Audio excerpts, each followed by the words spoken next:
Hi പഞ്ചാര മിഠായി. ഗോൾഡിയും മയിൽപീലിയും. പതിവ് പോലെ അന്നും ഗോൾഡി നടക്കാനിറങ്ങി. കാഴ്ചകളൊക്കെ കണ്ട് അങ്ങനെ നടക്കവേ അവൾക്ക് മനോഹരമായ ഒരു മയിൽപീലി കിട്ടി. അവൾ അതെടുത്ത് കയ്യിൽ പിടിച്ചു. തിരിച്ചു വീട്ടിലെത്തിയ അവൾ തനിക്ക് കിട്ടിയ മയിൽപീലി ഒരു പുസ്തകത്തിൽ സൂക്ഷിച്ചു വെച്ചു. വെളിച്ചം തട്ടാതെ സൂക്ഷിച്ചാൽ മയിൽപീലി പെറ്റുപെരുകുമെന്ന് അവൾ കേട്ടിട്ടുണ്ട്. തൻ്റെ മയിൽപീലിയും പെറ്റുപെരുകുമോ? ഒന്ന് പരീക്ഷിക്കണം. മയിൽപീലിയെക്കുറിച്ച് ആലോചിച്ചാലോചിച്ച് അവൾ പതുക്കെ ഉറങ്ങിപ്പോയി. ഉറക്കത്തിൽ അവൾ ഒരു അദ്ഭുത സ്വപ്നം കണ്ടു.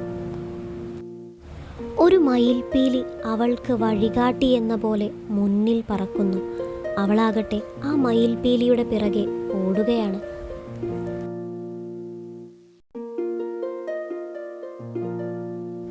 ഓടിയോടി അവൾ ചെന്നെത്തിയത് പീലി നീർത്തി നൃത്തം ചെയ്യുന്ന ഒരു കൂട്ടം മയിലുകളുടെ ഇടയിലാണ്.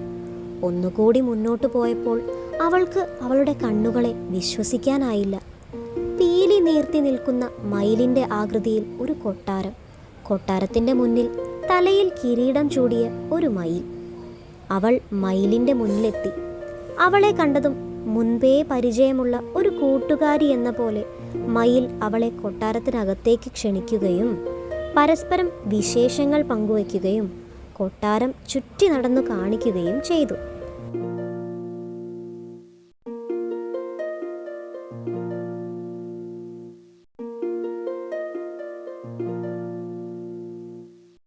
പോരാത്തതിന് നിറയെ മധുര പലഹാരങ്ങളും നൽകി. തുടർന്ന് അവളെയും പുറത്തു വെച്ച് കൊട്ടാരത്തിൻ്റെ പൂന്തോട്ടത്തിലൂടെ പറന്നു രസിച്ചു. രണ്ടുപേർക്കും സന്തോഷം തോന്നി.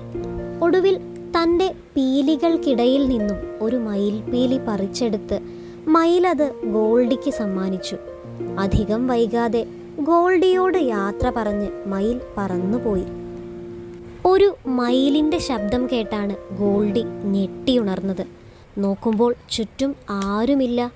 ഗോൾഡി വേഗം എഴുന്നേറ്റ് തൻ്റെ പുസ്തകം തുറന്നു നോക്കി.